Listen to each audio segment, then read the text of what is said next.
Vamos lá, galera. Ótima questãozinha de geometria espacial aí envolvendo um tetraedro regular. Vamos lá. Então a imagem representa o projeto de uma luminária de teto em que a moldura ao redor da lâmpada possui o formato de um tetraedro regular. A luminária foi projetada de modo que a parte final da lâmpada tangencie o plano inferior na base da pirâmide. Uma linguagem bem informal, que até pode lhe dar um pouco de medo na questão, mas simplesmente, vamos ver aqui o enunciado, né? O que é que ele deseja? Ele deseja aqui na questão a medida em centímetros da aresta do tetraedro que dá forma à moldura da luminária é. Então ele quer a medida em centímetro da aresta. Veja que a nossa medida que ele deu aqui já está em centímetros, então não precisa fazer transformação de medida. E o que ele nos deu foi exatamente a altura do tetraedro. É a lâmpada aqui, né? Exatamente a altura do tetraedro, tá certo? Tetraedro é essa figura geométrica que é feita por 4 triângulos equiláteros. Então, para isso, para você calcular a altura, a aresta, né? Ele quer a aresta, que é essa lateral aqui do tetraedro. Tem uma formulazinha, e aí é importante você lembrar dessa fórmula, né? Que diz o seguinte: a altura de um tetraedro é igual a sua aresta vezes a raiz quadrada de 6 dividido para 3. Então, existe essa fórmula, né? Se você já sabe dela, fica fácil. Se você não sabe, vou dar um conselho aqui para a sua saída. Você poderia fazer o seguinte: a saída dessa questão. Ele te deu aqui a altura, tu quer essa aresta, então tu finaliza aqui com esse triângulo retângulo, certo? Então tu forma aqui um triângulo retângulo, onde a aresta é o que ele quer, a altura ele te deu, tem como tu encontrar esse pedaço aqui, que isso aqui é a metade da altura do triângulo equilátero. Então tu faz aqui a metade, calcula o valor da altura do triângulo equilátero, que tu sabe é uma fórmula também, né? Então tu pega só a metade e faz teorema de Pitágoras, né? Utilizando o teorema de Pitágoras você consegue resolver essa questão sem ter precisado decorar a fórmula da altura de um tetraedro. Mas você sabendo a fórmula fica mais fácil, né? Aqui agora eu vou só mudar de lado, porque aqui é uma fórmula que vai me dar a altura através da aresta. Só que eu quero o contrário, eu quero a aresta sabendo a altura. Então vamos mudar aqui, né? Multiplicar os meus pelos extremos, então eu vou ter 3h igual a raiz de 6, e esse raiz de 6 vai passar dividindo, então a aresta vai ser 3h sobre raiz de 6. Tu racionaliza, tu vai ter 3h raiz de 6 sobre 6, depois aqui tu simplifica, né? Eu posso simplificar aqui, ó, aqui dá 1, aqui dá 2. Então a gente ficou aí com h raiz de 6 sobre 2. Então a fórmula para eu saber o valor da aresta de um tetraedro tendo a altura, foi o que ele me deu na questão. A altura é 12, por isso que eu substituí aqui o h por 12 de vermelho.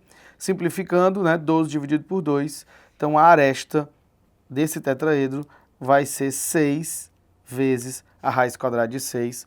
Nosso gabarito se encontra lá no item D de dado. Ok, galera? Valeu, questão item D. Vamos lá, galera. Ótima questãozinha aqui sobre hexágono, né? Então você tinha que lembrar de 2 formulazinhas do hexágono e aí você conseguia resolver essa questão tranquilamente. Seguinte, um arquiteto projetou um espelho com 90 centímetros de altura e composto por hexágonos regulares idênticos, perfeitamente justapostos conforme a imagem. A questão vai pedir aqui pra gente, determine, né, a superfície desse espelho tem área em centímetro quadrado equivalente. Então ele quer saber qual é a área desse espelho.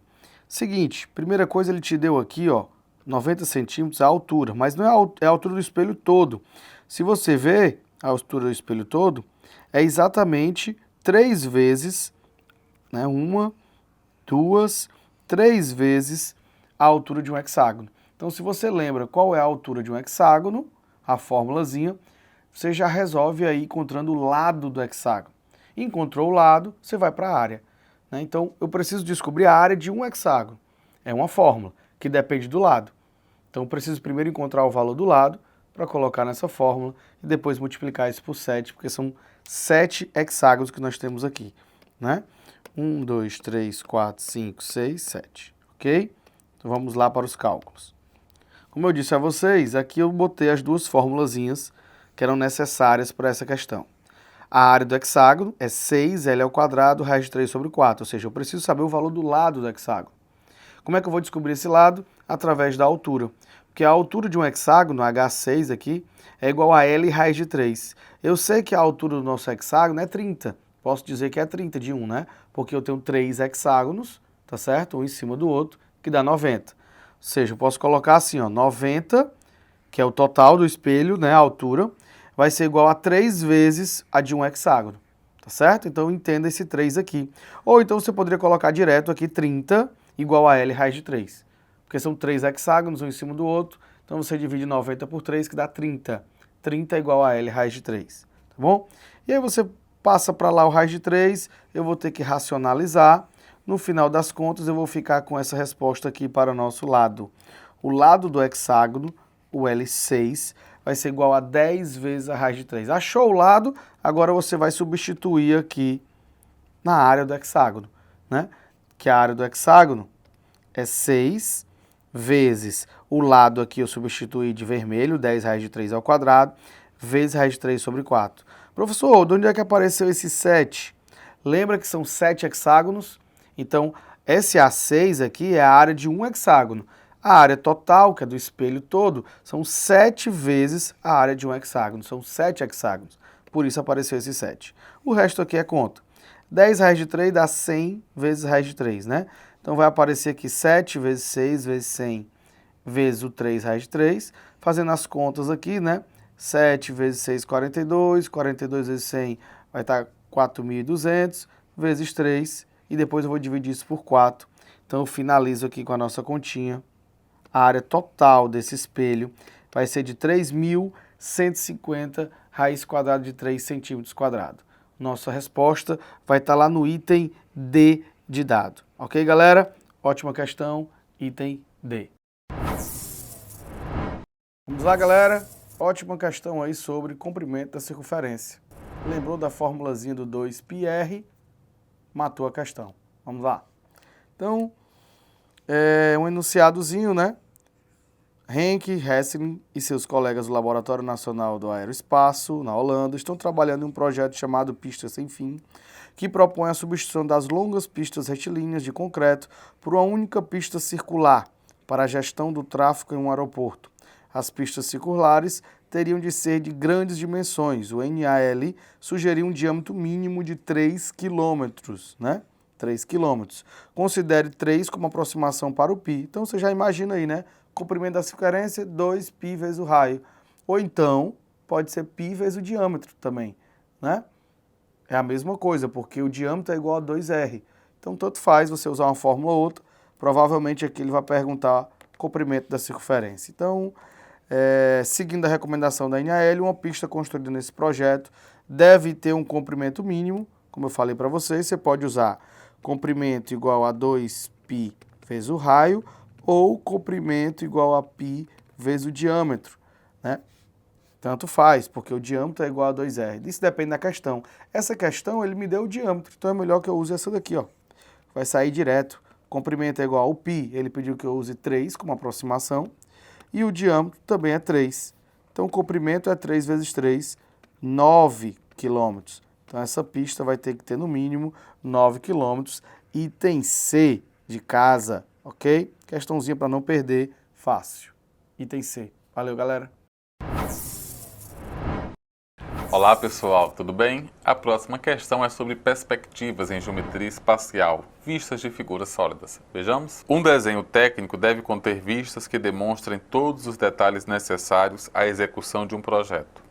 As vistas adotadas no Brasil são as mesmas utilizadas na Europa: vista frontal, superior, lateral esquerda e lateral direita. Que imagem melhor representa a vista indicada pela seta no desenho mostrado? Então nós temos aqui a vista indicada pela seta, é uma vista frontal, e aí nós temos a representação desse polígono. Não é um polígono convexo, mas é um polígono que tem formato aproximado de S. Então ele vai ter a sua vista descrita dessa forma, associado a esse retângulo que fica aqui. Então nós vamos ter uma visualização dessa natureza. Portanto, a alternativa que melhor se adapta é a alternativa E. É isso aí, pessoal. Gabarito, letra E. Olá, pessoal. Tudo bem? A questão é a seguinte, é geometria plana. Vejamos? Uma escultura é constituída de formas geométricas. A imagem representa a vista frontal plana da escultura, em que estão indicados alguns ângulos. A medida do ângulo IHJ é... Bom, nós temos aqui a imagem. O ângulo IHJ está aqui sendo indicado pela letra X. Vamos determinar inicialmente a medida desse ângulo representado pela letra Y. Repare que Y, 105 graus e 135 graus, são ângulos externos do triângulo de vértices BEC. Como nós sabemos, a soma dos ângulos externos de qualquer polígono convexo é 360 graus. Portanto, 135 mais 105 equivale a 240 graus mais o valor do y, e assim a gente obtém que esse ângulo externo tem que ser de 120 graus, y. Esse ângulo interno associado ao vértice G é o ângulo suplementar de 119 graus, mede, portanto, 61 graus. Esse ângulo interno associado ao vértice E é o suplementar de y, que a gente acabou de obter como sendo 120 graus, portanto 60 graus. E o ângulo X é o ângulo externo associado ao vértice H em relação ao triângulo GEH. Esse ângulo X deve ser a medida da soma dos ângulos internos não adjacentes, ou seja, 61 graus mais 60 graus, portanto 121 graus, que é o que a gente encontra na alternativa D. Muito bem, pessoal, gabarito da questão, letra D. Olá, pessoal, tudo bem? A próxima questão é sobre geometria espacial. Vamos ver? Um objeto de metal com 576 centímetros cúbicos de volume é imerso em um recipiente cúbico que contém certa quantidade de água. Após a imersão do objeto, o nível da água se elevou em 4 centímetros, alcançando a borda superior do recipiente sem escoamento do líquido. O volume de água em centímetro cúbico inicialmente presente no recipiente é igual a... Bom, vamos desenhar aqui o recipiente para termos uma noção melhor do que se está falando. É um recipiente que tem um formato cúbico. Vamos representar a aresta desse recipiente pela letra A. Então a base é um quadrado de lado A e como o recipiente é cúbico, a altura também é A. Inicialmente havia água até certa altura e aí após a imersão do objeto, a água se elevou 4 centímetros. Então esse trecho aqui é 4 centímetros. Esse volume, associado à elevação do objeto, de acordo com o texto, equivale a 576 centímetros cúbicos.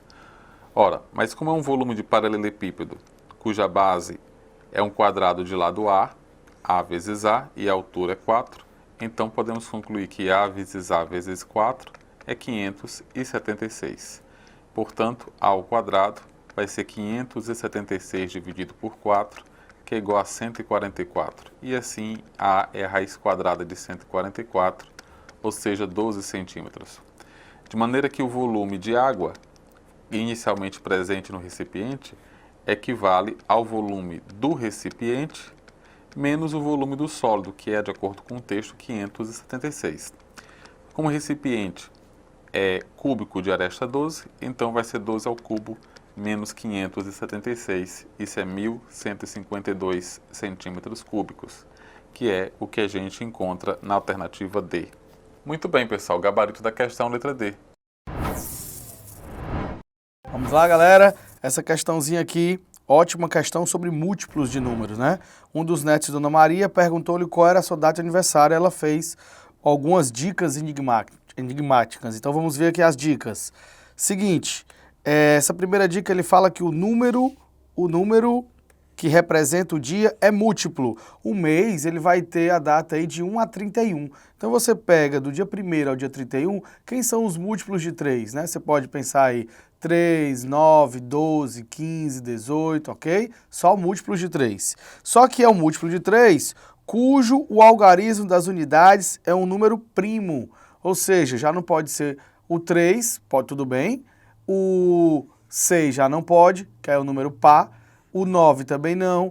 12 também não, 15 tudo bem, o 5 é um número primo, né? 18 não, 21 o número 1 não é um número primo, 24 também não, 27 o 7 seria primo, e o 30 já também não é, termina com o algarismo 0. Então você já pode anotar aí, eu só tenho o número 3, que é primo, o número 15, que termina com 5, e o número 27. Opa! Então a data, o dia, o número que representa o dia, só pode ser um desses três. O número que corresponde ao mês é múltiplo de 5. Opa, os meses são só 12. Entre o 1 e o 12, múltiplo de 5, só vai ter o 5 e o 10. Então a gente já pode colocar aqui múltiplos de 5, só pode ser 5 e 10, tá certo? E no final, a última dica, a soma dos dois números que representam o dia e mês, ou seja, na hora que eu somar o dia e o mês da data de aniversário dela, é um número primo maior que 30. E aí você já vou poder cancelar aqui o número 3. Por quê? Porque na hora que eu somar o 3, com o 5 e com o 10, 3 mais 5, 8, 3 mais 10, 13. Não vai dar um número maior do que 30, tá certo? E o 15 também a gente pode poder cancelar, porque 15 mais 5 dá 20 e 15 mais 10 dá 25. Então também posso cancelar o 15. E aí você já descobre pelo menos o dia do aniversário da Dona Maria. Para a gente descobrir o mês, basta que você faça a soma. Ó. 27 com 5 dá 32. 32 não é número primo. 27 com 10 dá 37. 37 é um número primo. Então a gente cancela o mês 5 e você vai ficar aí com a data de aniversário 27 do 10. Ou seja, 27 de outubro vai ser o dia do aniversário da Dona Maria. Vamos ver aqui no nosso próximo slide. 27 de outubro vai estar aqui no nosso item E. O dia do aniversário dela, item E, 27 de outubro. Valeu, galera. Vamos lá, galera. Ótima questãozinha aqui envolvendo uma questão contextualizada do cotidiano que pode acontecer com qualquer um de nós, né? Então vamos lá resolver a questãozinha. Uma gráfica utiliza a tabela a seguir para determinar os preços de suas cópias. Então tá aqui a tabela. Se você pegar cópias, o número de cópias menos que 100, você vai pagar 8 centavos pela cópia. De 100 a 199, 7 centavos. De 200 ou mais, 5 centavos. O dono de um restaurante resolveu fazer cópias de um panfleto promocional e, sem ter conhecimento da tabela de preços da gráfica, fez 4 pedidos separados. Uma vez ele pediu 50 cópias, depois pediu 80, depois 140 e outro de 250. Se tivesse feito um único pedido com um total de cópias, o dono do restaurante teria economizado? Então vamos fazer primeiro, veja aqui nesse meu, como se fosse um sistemazinho, eu coloquei os valores que ele pagou individualmente a cada pedido. Ele pediu 50 cópias. Na tabela, valores menor do que 100, eu pago 8 centavos. Então ele pagou 50 vezes 8 centavos, ele pagou R$4. Depois ele pediu 80 cópias. Continua sendo um valor abaixo de 100, 80 vezes 8 centavos, pagou R$6,40.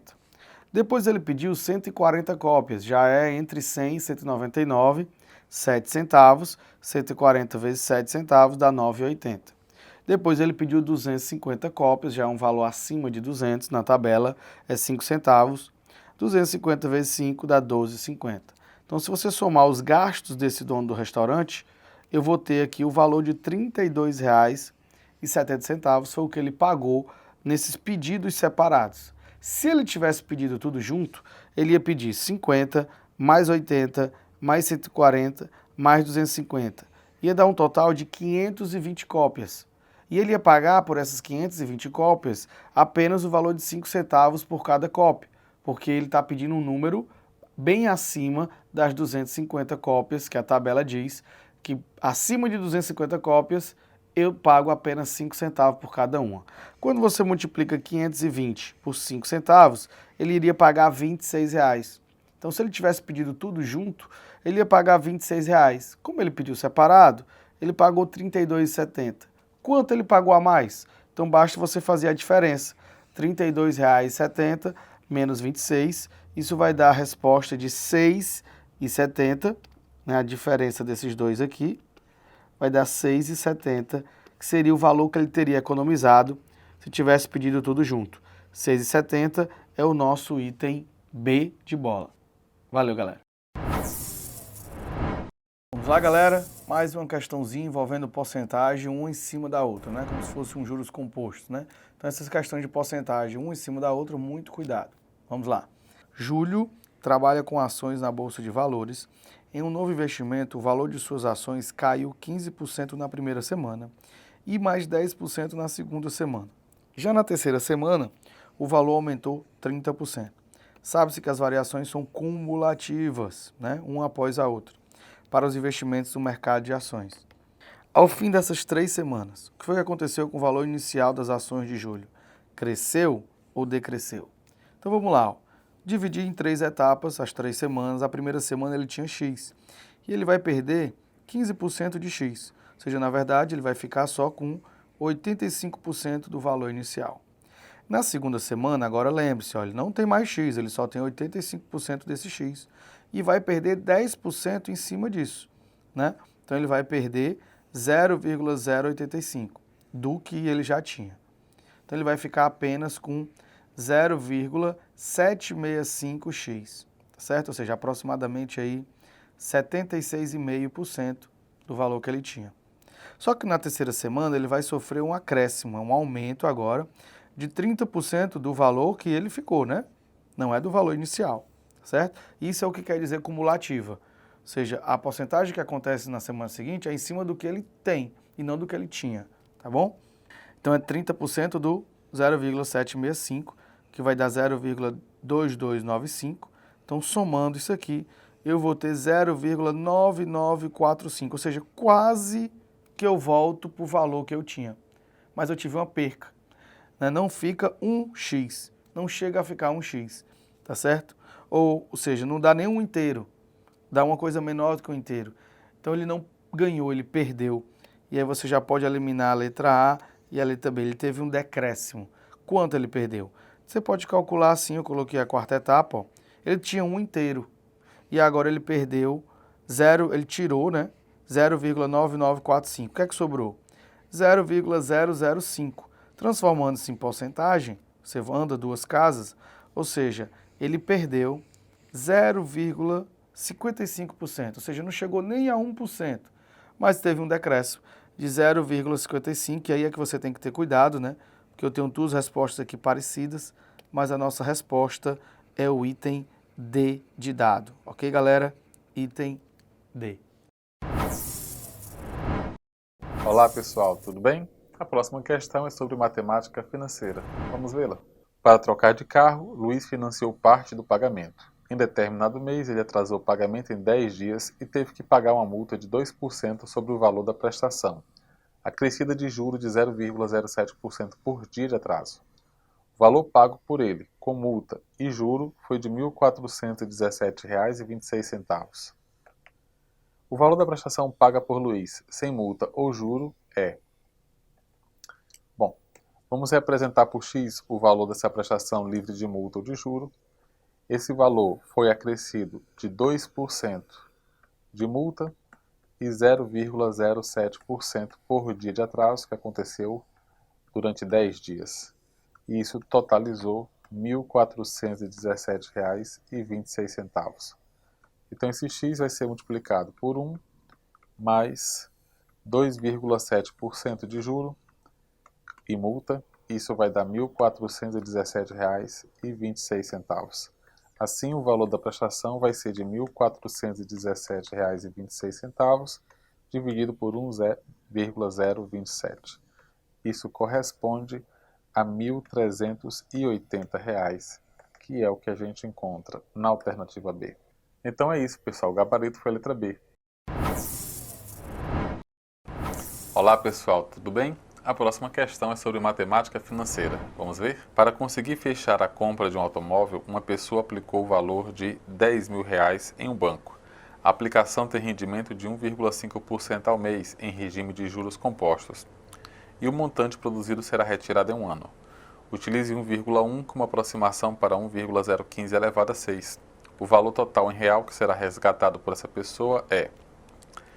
Bem, pessoal, Então, o montante vai ser dado pela aplicação do capital, 1 mais a taxa elevada ao tempo, já que é um regime de juro composto. De acordo com o texto, nós sabemos que o capital é de R$10.000, a taxa equivale a 1,5%, então 0,015, elevado ao tempo, que é 12.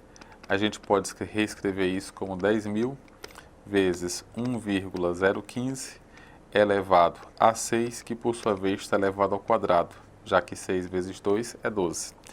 Vamos usar esse fato para aproveitar a informação de que 1,015 elevado a 6, de acordo com o texto, é 1,1. Desse modo, o montante vai ser igual a 10.000 vezes 1,1 ao quadrado, e, portanto, vai ser R$12.100, que é o que a gente encontra na alternativa D. Muito bem, pessoal, gabarito foi a letra D de dado. Olá, pessoal. Próxima questão é sobre medidas de tendência central. Vamos ver? Em 2017, a atuação dos cidadãos brasileiros em relação à fiscalização do uso do dinheiro público cresceu quando comparado a 2016. O gráfico exibe um histórico do número de denúncias que foram recebidas. A mediana dos dados relativos à quantidade de chamados abertos no período exibido no gráfico é... Bom, nós sabemos que para determinar a mediana, a gente precisa obter a média dos dois termos da lista ordenada. Em vez de ordenar, a gente também tem a alternativa de sair eliminando sistematicamente o maior valor, aparecendo os dados com o menor valor. Se a gente eliminar sistematicamente os maiores valores com os menores valores sempre em pares, o final vai restar os dois termos que ocupariam as posições centrais. Então aqui, mantendo, o próximo valor que sobrou é o 90 e o menor valor é o 30. Agora o maior valor é 88 e agora o menor valor é 44. O maior valor agora é 75, enquanto que o menor valor que aparece é o 45. O novo maior valor é o 71 e o menor valor que restou é 48. O maior valor que restou é 69 e o menor é 49. Veja que sobram apenas os termos 51 e 56. Isso quer dizer que se a gente colocasse os termos em ordem crescente, os termos centrais seriam 51 e 56. Desse modo, a mediana é a média aritmética entre 51 e 56, que corresponde a 53,5, que é o que está presente na alternativa B. É isso aí, gabarito letra B, pessoal. Vamos lá, galera. Ótima questãozinha de porcentagem. Vamos lá. Então, questãozinha que fala o seguinte: 5 marcas de suco industrializado, ABCDE, serão avaliadas em um teste retirado do mercado, que vai ser retirado do mercado, aquelas cujo percentual de açúcar por embalagem seja de pelo menos igual a 6%. O conteúdo da embalagem de cada marca está indicado. Então, aqui você tem a quantidade de ml de cada suco e a quantidade de açúcar. Ele quer uma porcentagem de 6% da embalagem. Então, basta que a gente calcule aqui, ó, em cada item, 6% de 300. Então, você tem aqui 6 vezes 3, 18 ml. Essa daqui tem 15. Então, letra A está aprovado aí. 6% de 220. Cancela 0 com 0. Então, você vai ter aqui 132 dividido por 10. Você vai ter 13,2 ml. 13,2 ml é o limite. A letra B tem 16,5. Opa, essa aqui vai ser retirada do mercado. Vamos ver a letra C. Letra C, eu quero 6% de 200. Corta 0 com 0. O limite será 12 ml. Ele está exatamente no limite. 12 ml, está dentro do percentual. Ok, letra C aprovado. Letra D, eu quero 6% de 250. Corto 0. Eu vou ter aí 6 vezes 25. Dá 150 dividido por 10, eu tenho um limite aí de 15 ml, né? Então, você vai ter um limite de 15 ml. Aqui eu vou estar com 17,5, já está passando. E, por último, a letra E. A letra E você tem 6% de 400, corta os zeros, você vai ter 6 vezes 4, 24 ml. Então, ele é o limite, aqui já vai para 32 ml, também já. Então ele pergunta, serão avaliadas em um teste. Vamos ver qual é a pergunta dele nessa questão. Entre as 5 marcas avaliadas, a única que permanecerá no mercado só vai ter uma dessas marcas que vai ser permanecida no mercado. Você veja aqui que o item B foi eliminado, o item D foi eliminado e o item E foi eliminado. Todas elas ultrapassaram o percentual de açúcar de acordo com a embalagem. Ficou apenas o item A e o item C. E aí, professor, eu tenho duas. Mas lembre que o item C, ele ficou no limite, né? Ou seja, eu quero que seja um percentual menos do que 6%. E ele ficou num percentual igual a 6%, tá certo? Então também a letra C seria retirada do mercado. A única que estaria em concordância com o teste é a letra A. Então apenas a embalagem da letra A. A letra A, lembre, eu poderia ter uma quantidade de 18 ml de açúcar e ele só tinha 15. Então ele estava dentro do percentual permitido, na verdade abaixo do percentual permitido. Então a nossa resposta da questão aí, item A, é a única embalagem que passaria nesse teste. Valeu, galera, item A. Vamos lá, galera, uma questãozinha aqui de volume, né, de paralelepípedo, geometria espacial, simples, vamos lá. Um grupo de arquitetos construiu a maquete de um condomínio que tem a forma de um paralelepípedo retângulo. A maquete tem 5 decímetros de altura e 60 decímetros cúbicos de volume, e a escala utilizada em sua construção é de 1:48. Vamos ver o que a questão pede. A área real necessária para a construção desse condomínio. Detalhe, volume sempre é igual à área da base vezes a altura. Ou seja, a questão já te deu que o volume é 60 e já te deu que a altura é 5. Então, tu já pode calcular aqui que a área da base vai ser 60 dividido por 5. Então, tu já tem que a área da base vai ser 12 decímetros quadrados. Está tudo em decímetro, né? Então, tá tudo ok, 12 decímetros quadrados. Só que isso aqui é a área da maquete. Ele quer que eu transforme isso numa área real, né? E a maquete, ela está numa escala de 1:48. Decímetros, provavelmente, porque nós estamos falando tudo em decímetros. Então, basta que você multiplique isso, agora é o cuidado, 48 ao quadrado. Porque esse 48 ao quadrado, nós estamos falando de área. A escala sempre vem numa medida linear, né? Ou seja, de 1:48 decímetros. Como nós estamos falando de área, é bidimensional, então você eleva ao quadrado, tá certo? Então isso aqui vai dar 27.648 decímetros quadrados, certo? Só que se você olhar no nosso gabarito, a gente só tem as respostas em metros. Então você tem que transformar isso para metro. Transformar decímetros quadrados para metro quadrado é você dividir por 100, né? Basta você dividir por 100, ou seja, basta eu voltar aqui 2 casas decimais.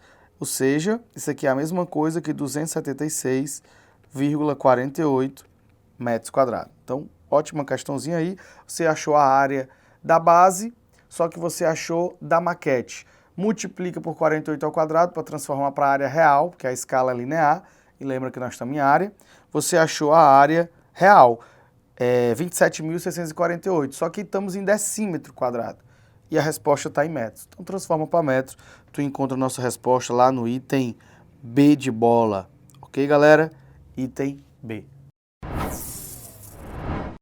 Vamos lá, galera. Ótima questãozinha aí para você não perder, tá certo? Uma questãozinha apenas do cotidiano aí, do dia a dia de um churrasco aí de final de semana. Vamos lá?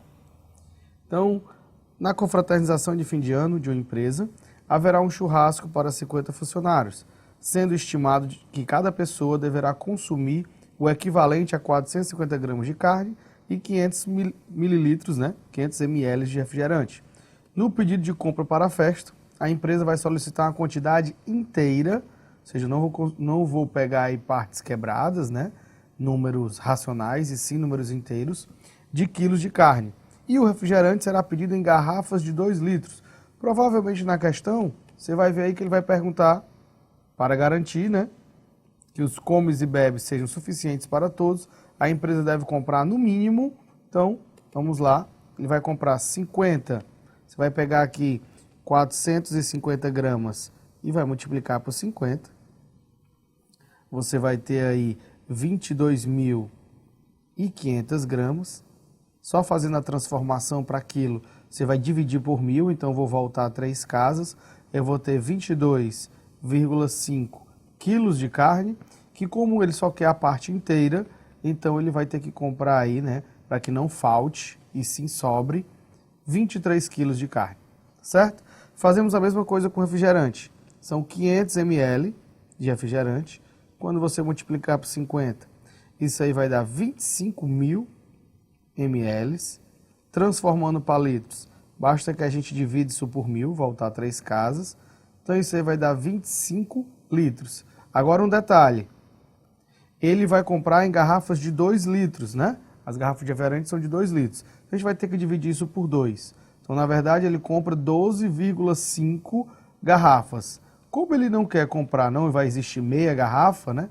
Então, colocando na parte inteira, para sobrar, ele vai ter que pegar aí 13 garrafas, tá certo? Então, são 23 quilos de carne com 13 garrafas de refrigerante. Agora vamos no nosso item aí, que nos confirma 23 quilos de carne, letra A e letra B e letra C.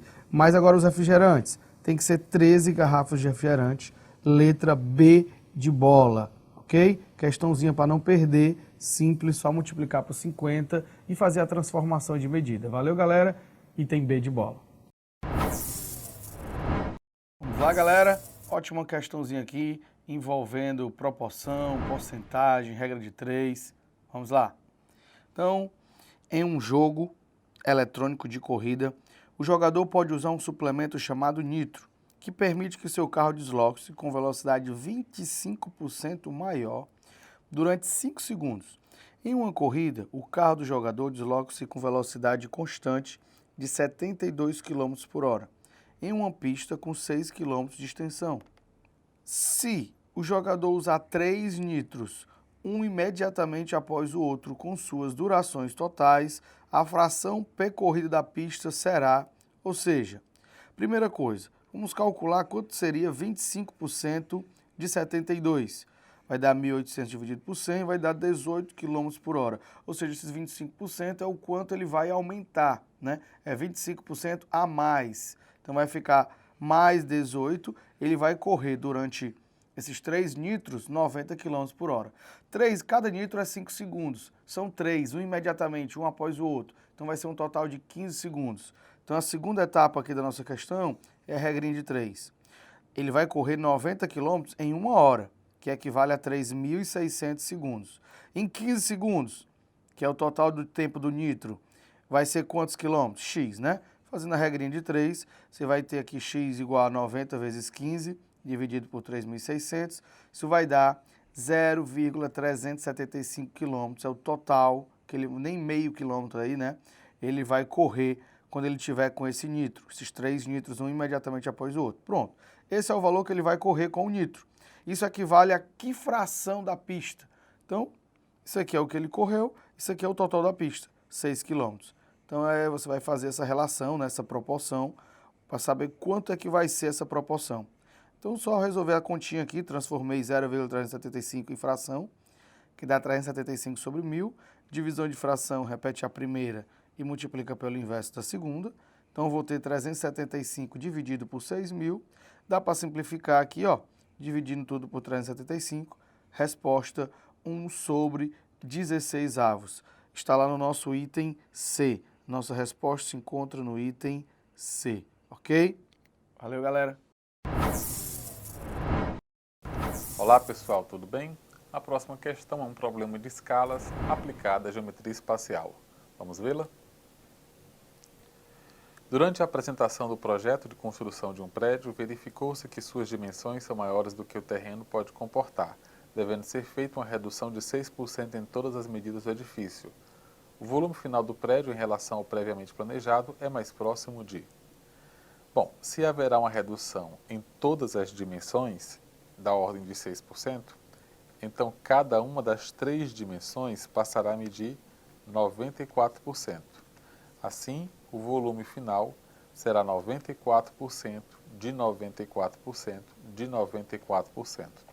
Efetuando os cálculos, a gente encontra que isso é aproximadamente 0,83, ou seja, 83%.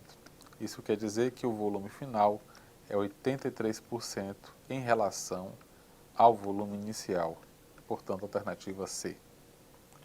É isso, o gabarito dessa questão foi a letra C, pessoal. Olá pessoal, tudo bem? A próxima questão é sobre razões e proporções. Vejamos. Um laboratório produz comprimidos de certa vitamina contendo a maior concentração, vitamina por composto diluente e o menor volume possíveis, sendo a concentração a característica principal a ser considerada. O centro de pesquisa do laboratório disponibilizou 5 opções de amostra, das quais apenas uma será produzida. De acordo com os critérios do laboratório, a amostra a ser produzida será: bom, como a concentração é a característica principal, vamos determinar a concentração para cada amostra. Para a amostra 1, a concentração é de 15 mg da vitamina para 50 mg do composto diluente, portanto é 15 para 50, que é 0,3. A amostra 2, essa concentração é de 12 para 32, que é igual a 0,375. Para a amostra 3, essa concentração é de 10 para 50, o que dá 0,2. Para a amostra 4, essa concentração é de 15 para 40, que é 0,375. E para a amostra 5, essa concentração é de 21 para 56, que também é 0,375. Assim, as amostras de maior concentração são a 2, a 4 e a 5, que apresentam a concentração de 0,375. A seguir, nós temos que determinar aquela que tem o menor volume, e aí a gente observa que a amostra 2, que tem um volume de apenas 5 ml, tem um volume menor do que as amostras 4 e 5, portanto, a amostra 2 é a que deve ser produzida. Portanto, a alternativa correta é a letra B. Então é isso, pessoal. O gabarito foi a letra B de bola.